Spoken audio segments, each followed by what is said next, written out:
Hello everyone, my name is Victor. I am the Occult Technician, and this is Mind War, Season 6, Episode 10.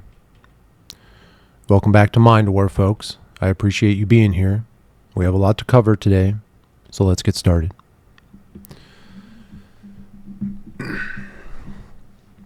So in the last episode, I reported to all of you that Mother Mind War had passed away. I want to thank all of you for your well wishes and the kind messages that you've sent me. It really means the world to me. If I had any more tears to shed, I would be doing so right now. But there are no tears here in the Mind War. So thank you again for all those kind messages that you've been sending. I appreciate that.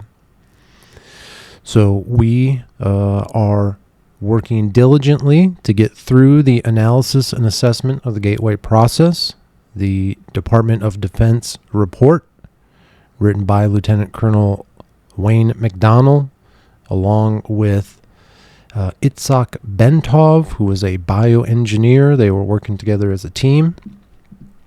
So let's jump right back into that report. I just skimmed through the sections that we're going to be reading today. I saw some very interesting words pop out. So we could be jumping into a white rabbit hole here, folks. So we're going to start with where we left off on section 18, time, space, dimension.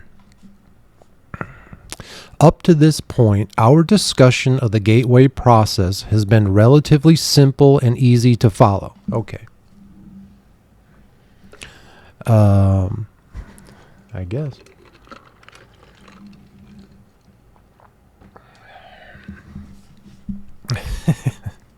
Simple and easy to follow so far. And he says, now the fun begins. I think the author might be correct here, folks. Gateway involves more than just perception of those aspects of the universal hologram which can be accessed in the dimension of time-space as we know it. To explain how and why human consciousness can be brought to transcend the limitations of time-space in the next task, which must be addressed. To this, we must first appreciate what time and space are in order to understand how the dimension that they constitute can be transcended. Okay, so I think the main thing that we've learned about time and space with regards to the gateway experience and with regards to our spirit once we pass away. Again, we were told by Robert Monroe, and I think throughout almost all the, religious and occult teachings, is that the spirit doesn't have to abide by the rules and laws of time and space the way that our physical body does here on physical earth, right? And so one of the things that we learned is once you pass away, you basically get access to everything in the past. You get to know everything that's already occurred. I don't necessarily believe that you have access to the future because I still believe that the future hasn't yet been written, right? I still think even the spirits, even the creator, who or whatever it is, right? They still don't know what the future is. And that's the beauty of life. Again, you get one opportunity. We're not reincarnating. Our same consciousness is not reincarnating physically over and over again. That's selfish. And we also don't get to know what the future is. But remember, we talked about how our intuition is the future us. So the person that we are right now, today, in the present, we can go back and insert intuitive events into our past through the out-of-body state. Because again, once you get into the out-of-body state, you are now that second state body, you are now that spirit body, and you don't have to abide by the rules of time and space, and you are able to travel backwards. We talked about that with the night where I had the need to draw the picture. And basically the very next night or the very next day, I watched a video on YouTube, and the picture that I drew looked exactly like the pamphlet that was described in the video. And later on, we did a tape exploring intuition, and in that tape, I went back in time. My spirit body went back in time, visited me when I had the intuitive event, this need to draw a picture. I had to get out of bed and draw a physical picture. I was having some type of internal intuitive event was occurring. I physically got out of bed. I drew the picture. And in this tape, Exploring Intuition, I went back in time. I went into my body and drew the picture. So again, it was when the intuitive event was happening, I hadn't listened to Exploring Intuition yet. That was still the future, right? But when I listened to the tape and learned the tool and the ability, we went back in time to put that intuitive event in me to then talk about years later. This is what we're talking about with time and space. I think that's the most comprehensive story that we've discussed and learned so far through this series. And now we continue. To explain how and why human consciousness can be brought to transcend the limitations of time-space is the next task which must be addressed. To this, we must first appreciate what time and space are in order to understand how the dimension that they constitute can be transcended. Sorry, I've already read that. Physicists define time as a measurement of energy or force in motion. In other words, it is a measure of change. However, in order for energy to be in motion, it must first be limited in some way within the confines of some sort of vibratory pattern so that it's indistinguishable from other locations in space. So that its confinement gives it the capacity for being contained at a specific location, which is distinguishable from other locations in space. Energy, which is not confined, is force without limit, without dimension, without the limits of form. It is infinity, cannot move because there is nothing beyond infinity, and is therefore outside of the dimension of time. The reason that we can gain muscle through exercise and lifting weights is resistance. You have to have resistance. That's the only way that you can move forward, is because you are pushing off of something. Resistance is one of the most important parts of growth as a human being, not only physically, but spiritually as well. It is also beyond space because that concept implies that a specific energy form is limited to a specific location and is absent from other locations. But if energy is in the state of infinity, there are no boundaries, no here to differentiate from there, no sense of area. Energy in infinity means energy uniformly extended without limit. It has no beginning, no end, no location. It is conscious force, the fundamental, primal power of existence without form, a state of infinite being. Energy in infinity is said to be completely at rest and therefore cannot generate holograms so long as it remains utterly inactive. It retains its inherent capacity for consciousness, and that it can receive and passively perceive holograms generated by energy in motion out in the various dimensions which make up the created universe, but it cannot be perceived by consciousness operating in the active universe. Again, one thing about energy, it can't last forever. the things that make up the universe today, that hold everything together, eventually all of it's going to burn out. This cannot go on forever. There is not an infinite energy source. Eventually it will all just go back to blackness, which is okay because that's where we came from. Energy in this state of inactive infinity is termed by physicists as energy in its absolute state, or simply as the absolute. Okay. I don't want to give too much away here, but Wave 8, Union, Tape 8, is titled The Absolute. And when written in this report, it is typed as the absolute in quotations. That's what I was looking for. Sorry, folks. Quote, the absolute with A capitalized. Okay. So that's very interesting. I haven't listened to Wave 8, Union, Tape 8, the absolute yet. So I wonder what it's actually going to be. It's going to be very interesting because we're talking about, they're describing it as energy that's inactive and infinite. Because again, energy in motion eventually has to stop. But when it does that mean it just disappears? Or is it, like they're saying here, infinite?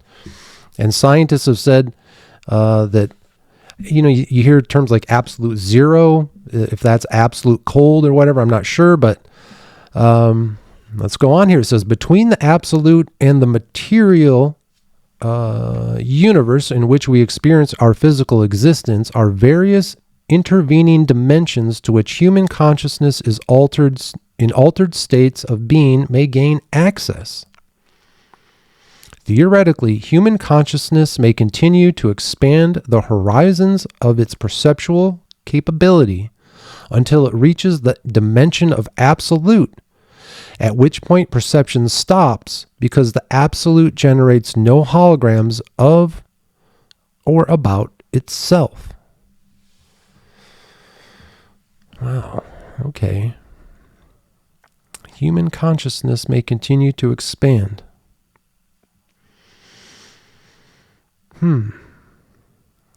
That is a lot, folks. The state of inactive infinity is termed by physicists as energy in its absolute state, or simply the absolute. And we may have an opportunity to experience that. Section 19, intervening dimensions. Since the absolute is conscious energy in infinity, i.e. without boundaries, it occupies every dimension to include the time-space dimension in which we have our physical existence, but we cannot perceive it. It overlays everything, as do many of the intervening gradients or dimensions through which the energies of the universe pass on their way to and from their home in the state of infinity, the absolute. To enter these intervening dimensions, human consciousness must focus with such intense coherence that the frequency of the energy pattern, which compromises that consciousness, i.e. the brainwave output, can accelerate to the point where the resulting frequency pattern, if displayed on an oscillator, would look virtually like a solid line. So we focus our brain wave output of human consciousness like a laser to the point where it looks like a solid line if it was displayed and recorded on an oscillator. That's amazing.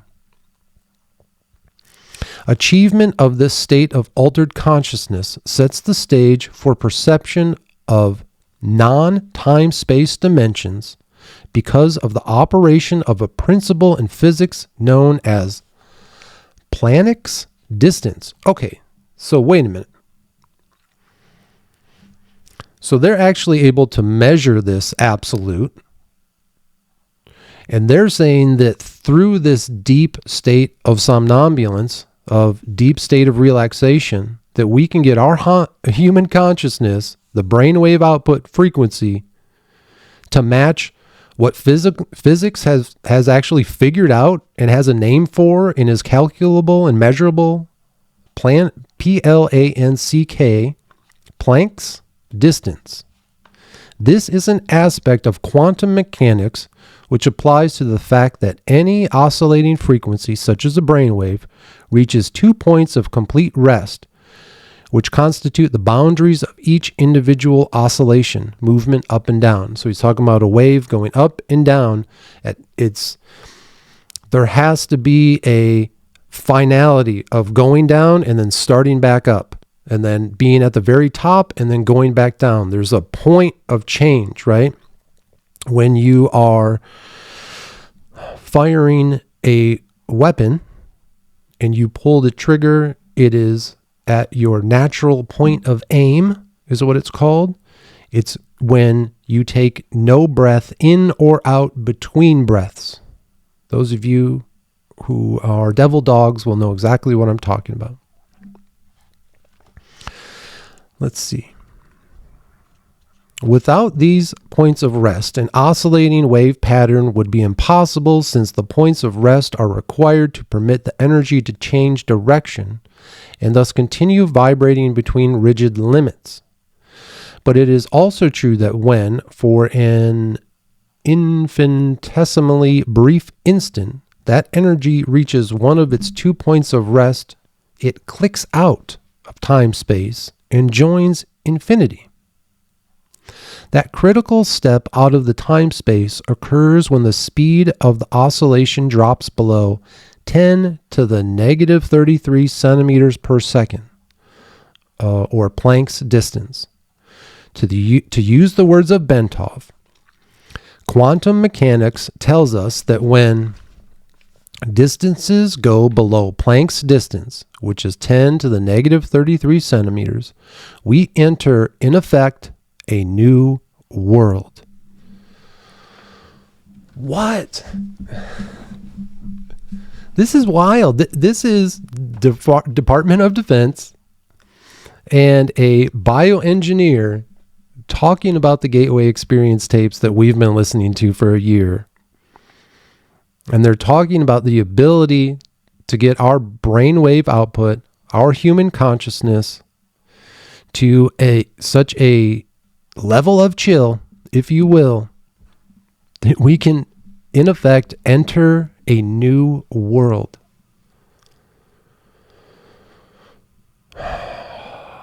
Wait until we connect it into the spiritual. Wait until we connect it into magic. Because the same thing happens over there. The same new world happens through ritual. And I cannot wait to introduce you to it. But folks, we got to get through the scientific stuff first. Okay, so bear with me. To return to our case in point, the human consciousness wave pattern reaches such high frequency that the pattern of click-outs comes so close together that there is virtual continuity in it. And a portion of that consciousness is actually postulated to establish and maintain its information collection function in those dimensions located between the time, space, and the absolute. Thus, as the almost continuous click-out pattern establishes itself in continuous phase at speeds below Planck's distance, but before reaching the state of total rest, human consciousness passes through the looking glass of time-space after the fashion of Alice beginning her journey into Wonderland. So these click-outs, this natural point of aim, that point between breaths where we are not exhaling or inhaling, that is where we go into Wonderland. And again, I don't want to give too much away, but that's part of the ritual. The breathing patterns that we will get into, we spend more time in the click out. We spend more time not breathing than we do inhaling and exhaling. And so what we're talking about here is our brainwave output, getting to that point of chill, if you will. Okay? The brainwaves are going like this, right? And again, at that point at the top where we stop going upwards, but we haven't started going downwards yet, that little moment in time, that's where the magic is done. That's where you get access to the other worlds, the new world, as the scientist said, the wonderland, as the author said, right?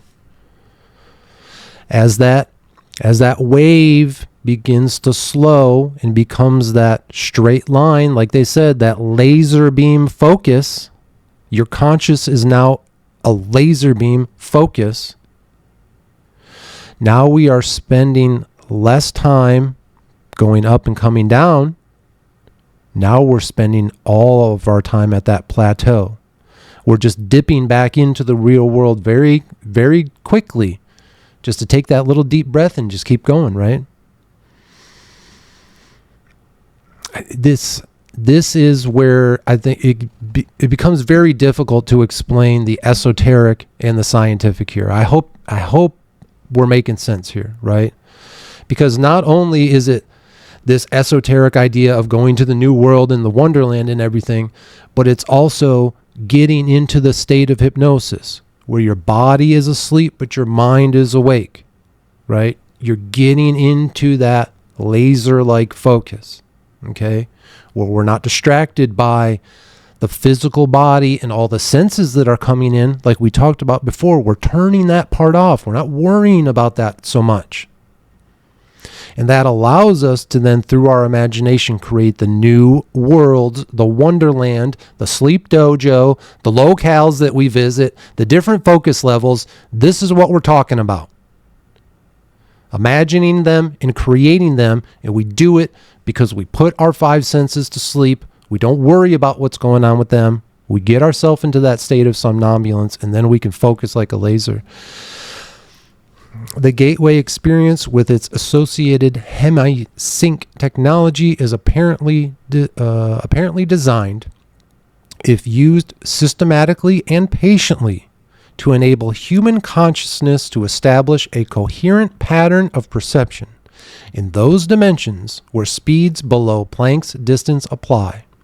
This holds true irrespective of whether the individual is exercising his consciousness while in his physical body, or whether he is doing so after having separated that consciousness from the physical body, i.e., the so-called out-of-body state mentioned earlier. Through the hemi-sync tapes, systematically and patiently, what have we talked about? This isn't a fucking weekend seminar. You don't take a pill. You don't put on an energy entrainment device. Systematically, week after week, month after month, year after year, you're going to do this work. Okay? And patiently. Not only are you going to be patient with the tapes, but you're going to be patient with yourself. You have to be patient with yourself because there are going to be times where the tapes don't work because of something that you didn't prepare. I've told you about it a million times. Too cold. Been too cold countless times. You cannot have an out-of-body experience if your body is cold. You'll be anchored to it. You know, needing to use the restroom, not using your energy conversion box well enough, and worrying about what's going on in your regular life. These are all things that we don't prepare enough for that keep the tapes from working. That's why you have to be patient with the tapes, because it's a journey, it's an exercise, it takes time, and be patient with yourself. If you make little mistakes, you go back and revisit the tape. It's not a big deal. This enables our human consciousness to establish a coherent pattern of perception in those slow dimensions. In doing so, we can, again, in the so-called out-of-body state mentioned earlier, just amazing, amazing stuff. This is science explaining what we're going through and what we're dealing with, and how we are getting into the state of magic. It's it's so amazing seeing it described here. Again, I don't fully understand all of it, but we're putting it together here. All right, folks, let's jump into section 20, subatomic particles. The behavior of subatomic particles provides an interesting example of the phenomenon of clicking out discussed in the preceding paragraphs. In an article prepared for Science Digest magazine, Dr. John Gleedman mentions the way in which subatomic particles communicate with each other once their energy fields become entrained as a result of colliding with each other. The communication concerned is, of course, postulated to be occurring during the click-out phase, in the oscillation of the energy fields comprising the subatomic particles concerned. It is this cause which accounts for the cross-communication at what in terms of space-time velocities would seem to involve speeds in excess of light. In reality, Einstein's theory of relativity is not being invalidated, but rather the communication concerned is taking place outside the dimension of time-space to which the theory of relativity is strictly confined. Specifically, Dr. Gleeman tells us this.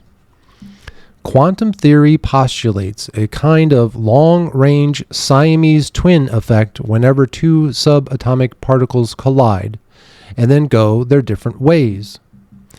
Even when the particles are halfway across the universe from each other, it says, they instantaneously respond to each other's actions, and in doing so, they violate relativity's ban on faster-than-light velocities.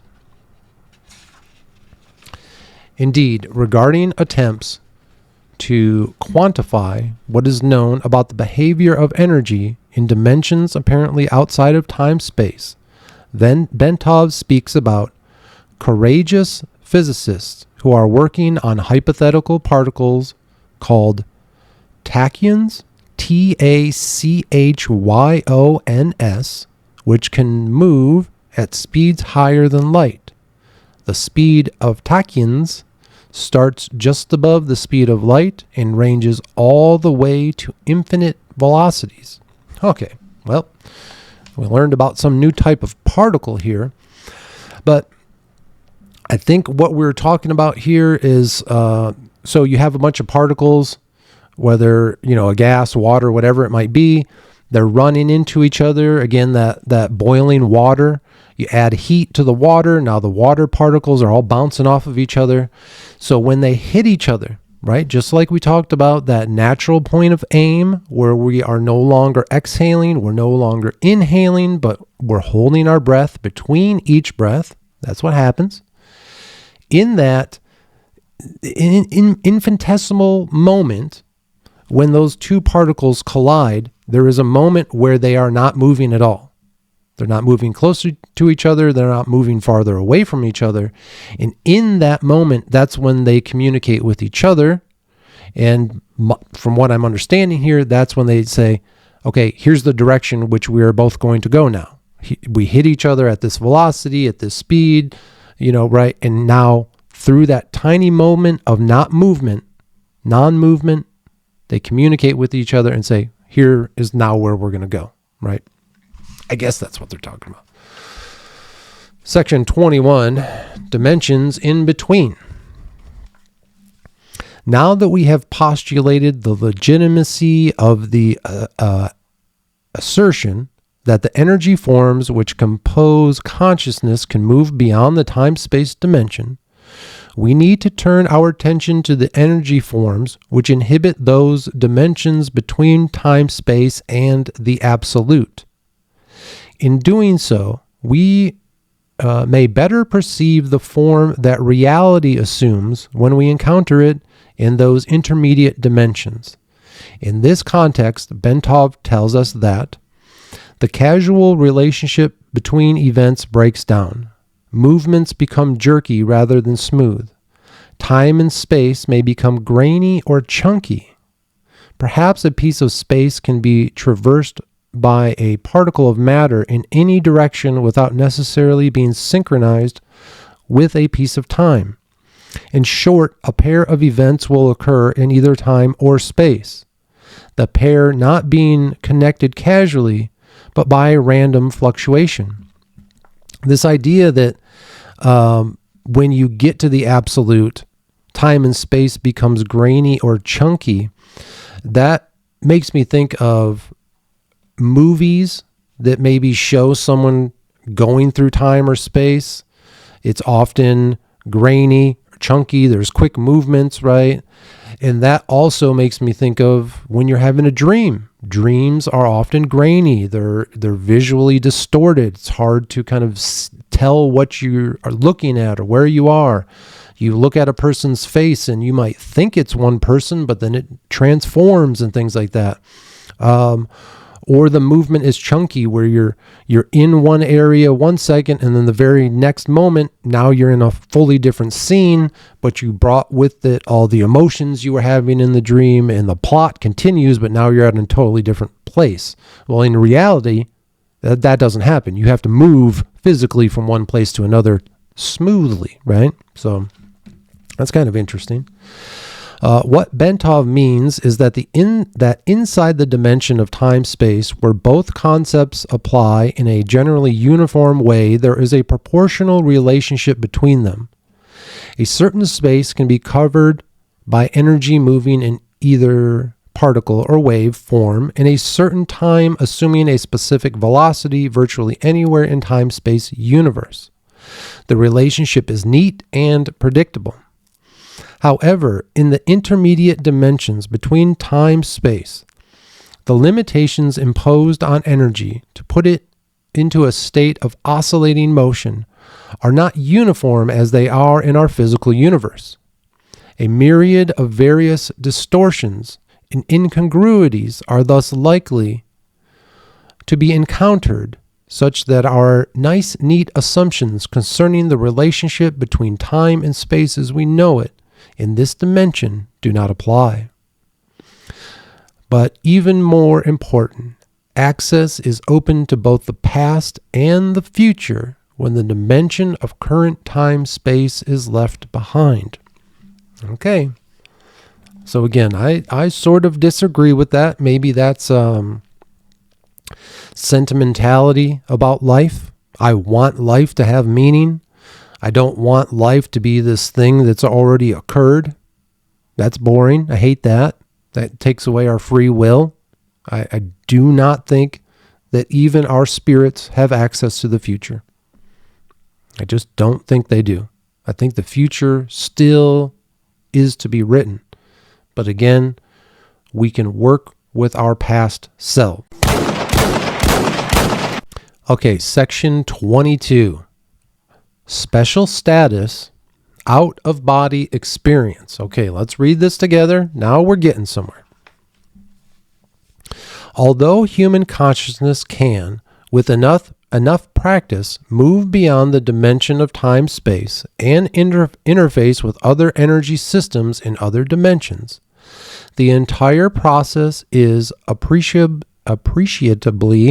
enhanced if that consciousness can be detached in large measure from the physical body before such interface is attempted.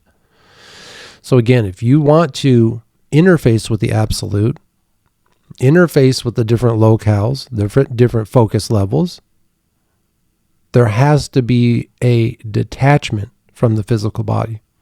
And we find that. We find that through the enhancements of psilocybin, with our Beats headphones and our eye covers, nice warm bed, taking the time to relax before we even start the tape. Get a drink of water like Leo's doing in the background right now, right? Preparing ourselves.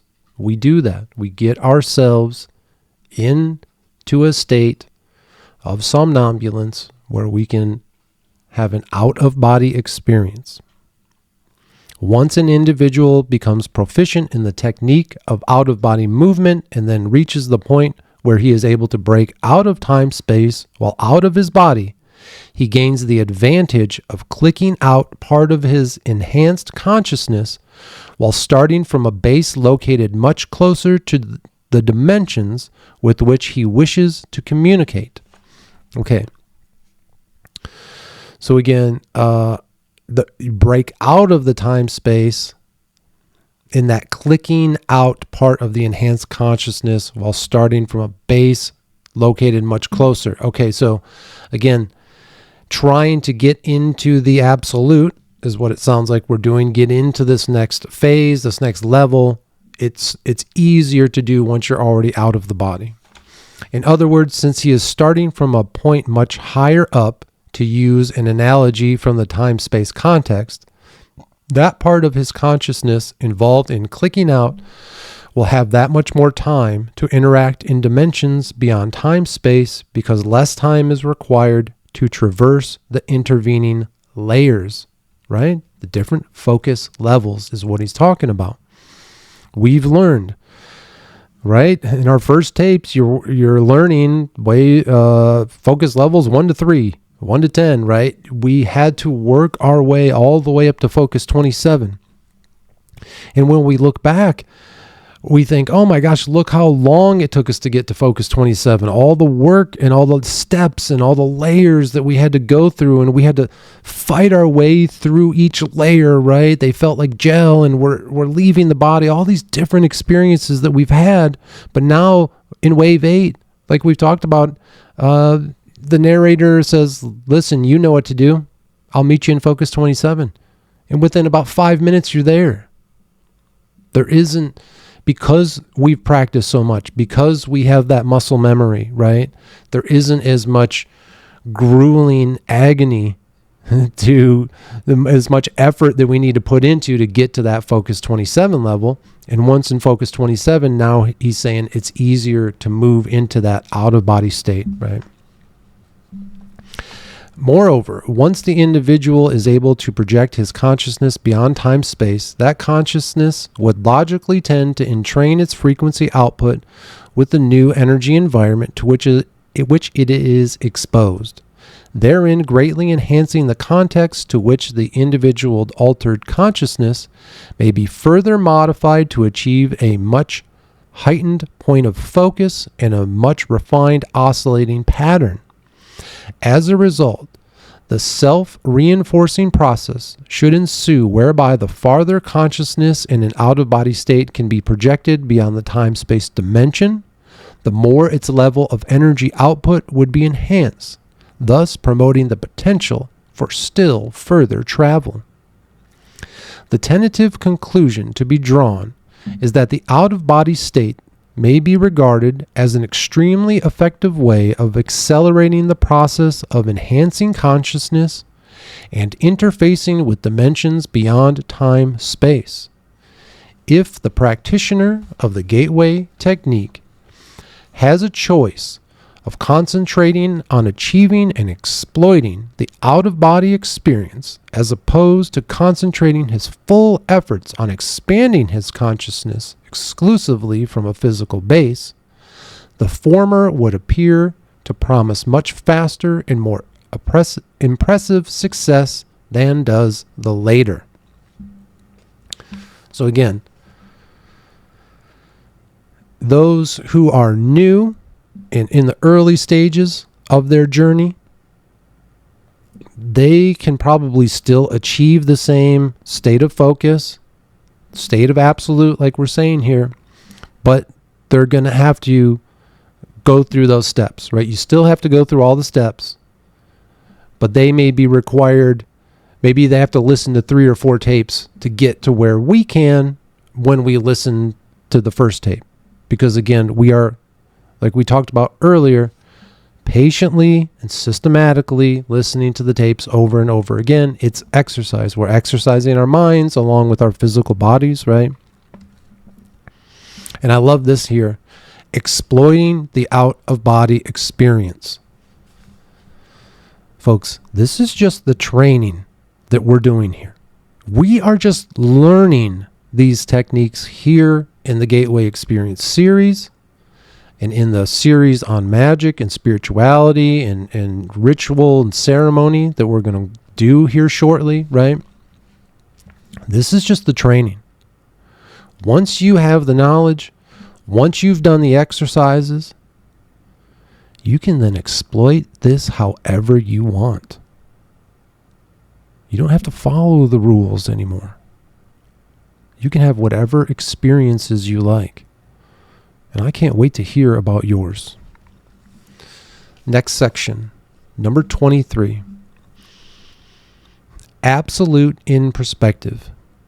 It may be helpful at this point to pause and recap the major aspects of our intellectual journey from time-space to the realm of the absolute. We have spoken at some length concerning the incredibly complex hologram which is created by the intersection of energy patterns generated by the totality of all dimensions of the universe, time, space included. We have noted that our minds constitute energy fields which interact with various aspects of this hologram to deduce information which is ultimately processed through the left hemisphere of our brains to reduce it to a form that we employ for the process we call thinking. We have implied that this hologram is the finite embodiment and active energy form of the infinite consciousness of the Absolute. It is the title we assign to the vast pool of energy in a state of perfect rest over which the physical universe is layered, and from whence it comes.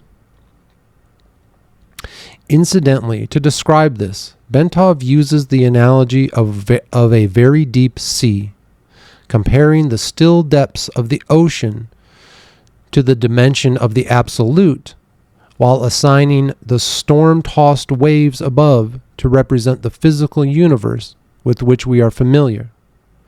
The slightly agitated currents of the sea to be found in between the turbulent surface and the totally still depths represent energy in the process of either going into rest, i.e. approaching infinity, or coming out of rest. That is a beautiful analogy. If you think of the deep, dark sea, at the top you have the raging waters, the storms, the waves. That's the dimension we live in, the physical world, constantly moving, right? And as you sink deeper and deeper, as we've done in multiple tapes, sinking backwards, I've told you before, that's the cooler feeling. The feeling of going upwards in the rocket, that's great. But man, that sinking feeling is so amazing. And as you watch that surface with its waves and all its turbulence, it starts to disappear off into the distance. And as you work through those underwater currents, right, and you sink slower and slower towards the bottom of this ocean, those currents start to disappear, and now you found a state of rest at the very bottom. We've seen examples of like heavy water where, you're sinking down in a submarine, and then all of a sudden you land on this water that's so dense that you can't even get the submarine into it, right? This is what we're talking about, that absolute. It's a really cool analogy that he did there.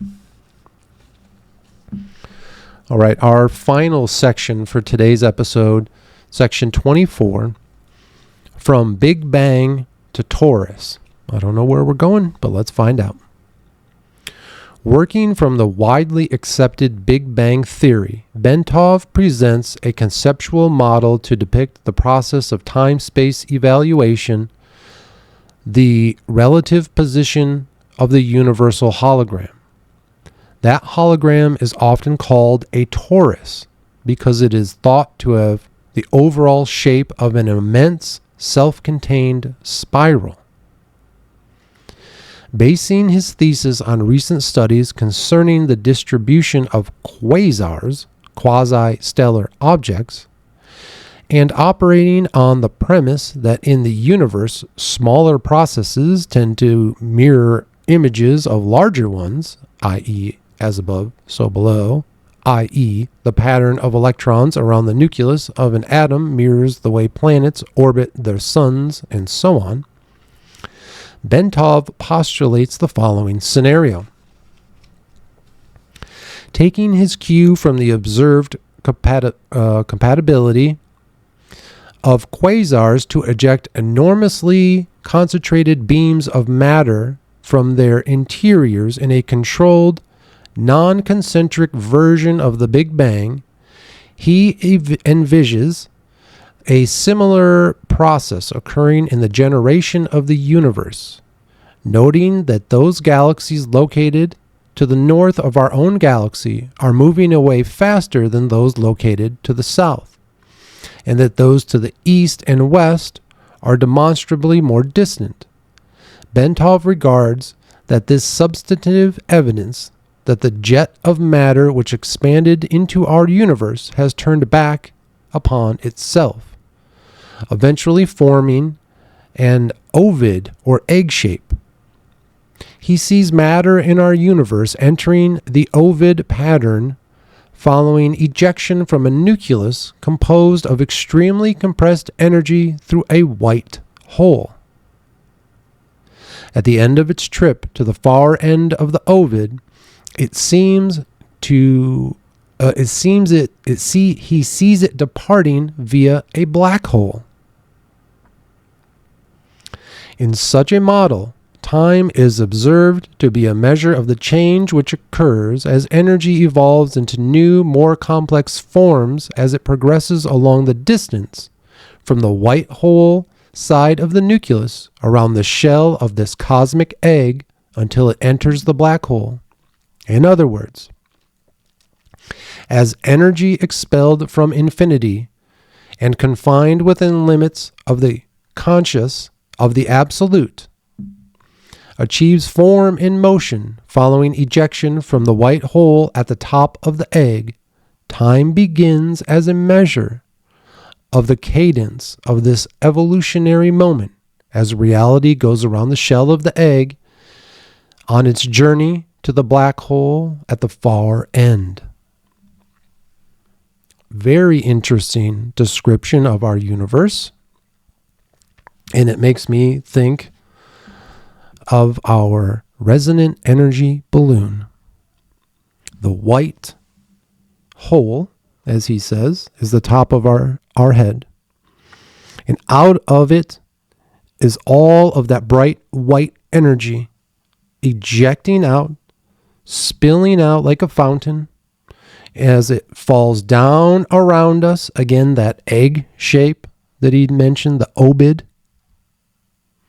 Our resonant energy balloon, the energy falls down around us, the shell that we've created around us, to our feet, where the black hole is, that then absorbs all of that energy, swirls it up through our chakras, recharging our chakras, just like we've talked about before in our resonant energy balloon training, and then it spills back out from the top of our head.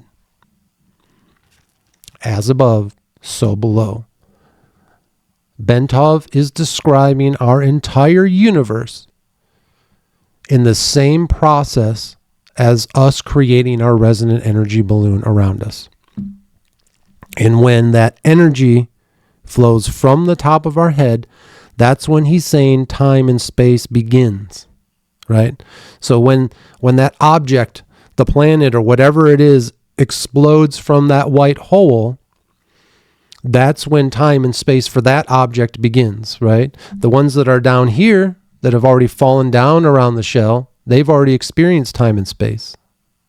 And eventually they'll go back into a place where time and space doesn't exist, through the bottom of the egg, through the feet of our resonant energy balloon, into the black hole. Man, this is some deep stuff, right? This is a cool report. It follows along with the tapes. It follows the plot, but it disengages from what the tapes do, from the self-help and everything that we've learned. It kind of moves away from the personal stories that we heard in Robert Monroe's books, right? And it's attacking some very huge topics, right? Like Again, we're trying to scientifically explain how all of this really works. I don't know if that chapter helped us, scientifically explain it, but again, esoterically and occult, as above, so below, I think that's what we're talking about here. So we are going to do a deep dive into Wave 8 Union, Tape 4, Healing and Regeneration Center in just a moment. All right, folks, let's do our deep dive into Wave 8 Union, Tape 4, Healing and Regeneration Center. So again, I want to set up the scenario. So I listen to these tapes back to back. I do 2 tapes during each session now. Again, your buddy Victor here, I'm an old man, and I found that trying to do the mushrooms and the tapes every week was a little bit too much for me. If I was a younger person, I would definitely be doing them weekly, probably daily. But so again, in last week's episode where we talked about Wave 8 Union Tape 3 education opportunities, that's the one where I was hyperventilating, my body was shaking, my hands were vibrating, I had to stop the tape. There was a lot of anger I was dealing with, a lot of emotions. That was, just a few days after Mother Mind War's passing. So there was a lot of emotional energy tied up into that tape. And so I had to stop that one. And it took about a half hour for me to kind of calm down and get into a headspace where I was ready to listen to Wave 8 Union, Tape 4, Healing and Regeneration Center. And during that time, I kind of paced back and forth. I thought about a lot of very important things. I got a lot of ideas and concepts came to me, right?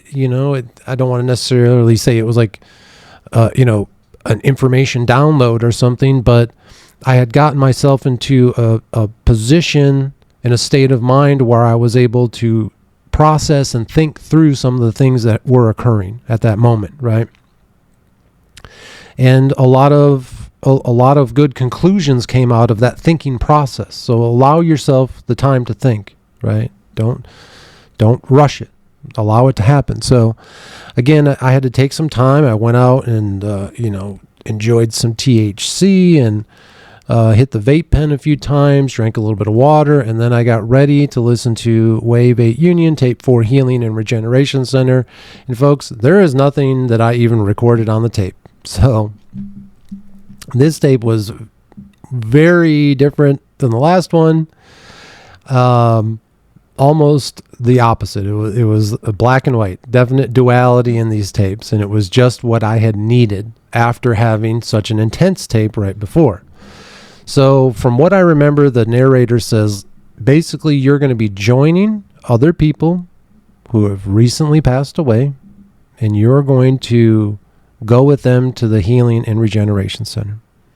So there I was, kind of, again, not walking down a hallway or walking up steps. That's kind of what you perceive it to be, like you're walking into this room or this area. There is that kind of perception, but you're not physically walking up steps. There aren't physical walls or anything. But as I'm kind of walking upwards and being kind of funneled into this area, Mother Mind War's there. Her spirit is there with so many others. Bright white spirits, right? The kind of walls were white. Everything was very white and brilliant light. And as we walk into the Healing and Regeneration Center, it's just that bright white kind of static light, but it's not as electric as it has been in the past. It was more fluid in a way, almost plasma-like, and it just was healing and regeneration. And literally all I remember from the tape is just floating in the white light. And it just felt amazing. There was no communication. I don't remember any tasks. There may have been, and maybe I just wasn't paying attention. But as far as I remember from the tape, I just floated there, just floated there in this kind of white healing plasma kind of light. And it just felt amazing, right? Warmth and love, healing, just like it says there, regeneration. It like, I've never been in a deprivation tank, but I think of that as, you know, you don't feel any weight to your body. There's not a lot of pain. It's just very silent, but it's probably dark, right? Because you're in a dark area. So I would think of it as a lot of the same type of feeling as being in a sensory deprivation tank, but instead of the darkness, it was just this beautiful white glowing light. It was brilliant. And that was kind of the tape. And I don't know that I even made it through to the end. I think after about a half hour of just kind of floating there, I was like, you know, I feel good. I'm gonna go do the magic side of the night, right? And that's basically what I did. I think I just stopped it after, like I said, about a half hour of kind of just floating there and just feeling chill and just being relaxed. And that's all I remember from the tape. And I just remember coming out of it and going, I don't even think I have to record anything. It was literally just kind of going up there. And, you know, again, when I got into the healing and regeneration center, whatever this kind of area of white plasma light was, you know, like I said, I felt like I was walking up there. I kind of felt the spirit of Mother Mind War and these other, you know, spirits who had recently passed. But once we got in there, I didn't see them. There was no interaction with them, no kind of communication, no connections, no downloads, nothing like that. It was really just floating there, and it just felt good. And I think this is going to be a tape I'm going to want to revisit quite often, right? This really was kind of the culmination of the feeling side of the tapes. That, you know, I've described it before as doing the tapes might be the only time in your week where you get to live without pain for a few hours, right? Those of you who are dealing with chronic pain, if you're taking the psilocybin and the THC and you listen to the tapes and that warm bed, all that pain just disappears. And that's a beautiful thing. And that's something that I want to try to revisit more often, right? Not only working hard through the physical, you know, the last few weeks I haven't quite been exercising and stuff as much as I should have been, doing a lot of paperwork, doing a lot of stressful things, right? So there is the physical aspect that you have to continue moving and stretching and exercising, lifting weights and stuff.